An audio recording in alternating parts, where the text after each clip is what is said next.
아들을 찾아온 귀인. 하루가 다르게 변하는 아들의 모습에 부부는 무척이나 만족했습니다. 늘 풀이 죽어 있던 부부의 아들은 어느 날부터인가 얼굴에 생기를 띠기 시작하더니 어느런 말투도 크고 또렷해져 듣는 이들의 마음을 사로잡았습니다. 너무나도 달리진 아들의 모습에 부부는 아들에게 어찌된 일인지 물었고 아들이 대답하길 앞으로 다가올 14세가 되는 날 자신을 찾아올 귀인을 맞이하기 위해서라고 대답했습니다. 부부는 아들이 말하는 귀인이 누군지 알 수 없었지만 옆 마을로 심부름 갔다 만난 누군가겠지라고 생각했습니다.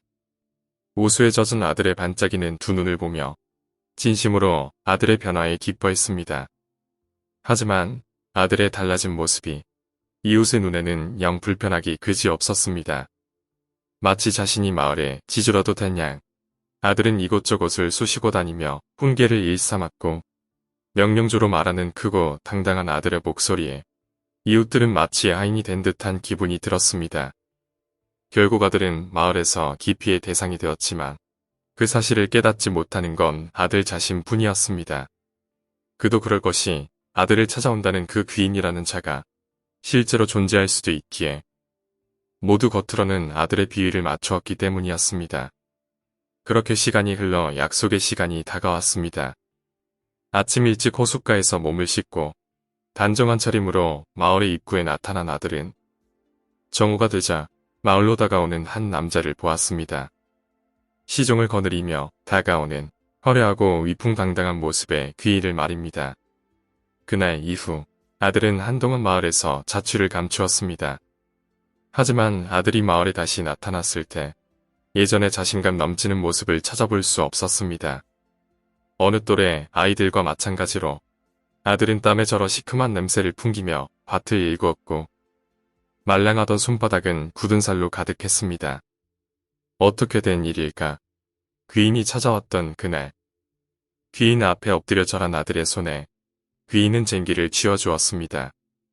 아들은 영문을 몰라 두 눈을 깜빡였고 그런 아들을 귀인과 시종들은 먼지가 나도록 두드려 팼습니다. 한편 숲풀에서 그 모습을 지켜보는 이들이 있었으니 부부였습니다. 그렇습니다. 아들을 찾아온 이들은 아들이 애타게 기다리던 귀인이 아니었습니다.